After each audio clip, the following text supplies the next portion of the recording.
parti politique de Gbagbo en création, de la nécessité d'aller à l'essentiel. La situation du parti politique en gestation inspiré par le président Laurent Gbagbo ressemble fort à une femme enceinte dans nos villages. Même pas encore à terme, que les voisins, les amis et les connaissances se disputent des privilèges. Quand certains affirment, au regard du ventre arrondi de la dame, que l'enfant sera un garçon, d'autres sont convaincus que l'enfant sera une fille, parce que le nombril de la dame n'est pas bien sorti.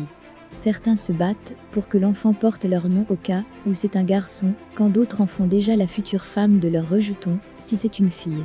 Cependant, la mère est seule à endurer la souffrance des coups de pied que lui donne l'enfant, ou à éprouver des envies qu'elle n'aurait jamais eues si elle n'était pas dans cet état de grossesse. C'est pourquoi il est conseillé d'entourer la femme enceinte de toute l'attention et de toute l'affection, à l'effet de lui éviter tout stress émanant de son environnement pouvant conduire à un avortement. Il s'agit pour l'époux et pour son entourage d'assurer un accompagnement jusqu'à l'accouchement. Tout accouchement est difficile et douloureux, mais lorsque l'enfant paraît, la joie et la fierté de la mère et de son entourage sont à la dimension de la douleur endurée. Ce qui nous est donné de voir autour du parti en création s'apparente fortement à cette image de la femme enceinte et de son entourage.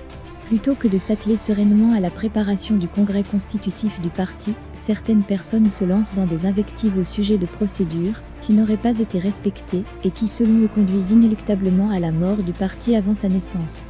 Si maladresse il y a eu, c'est à l'égard de toutes ces personnes qui ont été convoquées par voie de presse et qui n'ont pas été individuellement consultées. On peut le reconnaître sans faux fuyant, mais on peut aussi s'arrêter là. En outre, il est revenu sur les réseaux sociaux que des figures de proue du parti, avec lequel le désapparentement s'est effectué, ne figurent pas sur la liste du comité de réflexion ou du comité d'organisation, parce qu'elles seraient proches de certaines personnalités. Cette affirmation ressemble fort à un procès d'intention. Peut-on objectivement faire de toutes les personnalités, ou de tous les militants, des membres d'un comité réflexion ou d'un comité d'organisation ?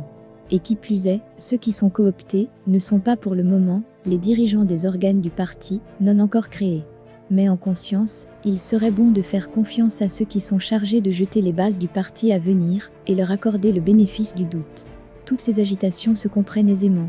Tout comme l'enfant de la femme enceinte, fille ou garçon, pas encore né, mais qui a déjà plusieurs homonymes ou un fiancé, le bruit autour du parti en gestation n'est qu'une lutte de positionnement qui a déjà commencé. Cependant, il serait bien séant de ne pas en faire trop, de savoir raison garder, et de mener le processus jusqu'à son terme. D'ores et déjà, des spécialistes de la prospective et des lanceurs de choris, au regard de ce qui se passe, prennent le pari que l'enfant sera mort-né, juste parce que la mère est sujette à des envies de vomissement, ignorant que cet état fait partie de l'univers de la femme enceinte. Est-ce leur souhait ? Auront-ils raison ? Mais peut-on empêcher quelqu'un d'émettre un souhait ? Aujourd'hui, le président Laurent Gbagbo est dans une dynamique qui déroute tout le monde. Il semble être décidé à ne pas s'encombrer de pesanteurs qui ralentiraient sa marche en avant. Il fera la marche, avec le peu de monde qui acceptera de l'accompagner, si tant est que les autres ne veulent pas suivre, ou se perdent dans des querelles, pour déterminer le sexe des anges. C'est également l'occasion pour la jeune génération d'avoir l'opportunité d'être membre fondateur d'un parti politique, l'occasion pour les jeunes d'être aussi des militants de premières heures, statut que les devanciers leur brandissaient au nez, qu'ils pourront eux aussi brandir demain. Demain est certes un autre jour, mais demain arrive toujours. Pour y arriver, il faut aller à l'essentiel et aux besoins, contourner tous les cailloux, d'où qu'ils viennent. Il y a certes eu un soir en Éburnie, il y aura assurément un matin et l'ivraie sera séparée.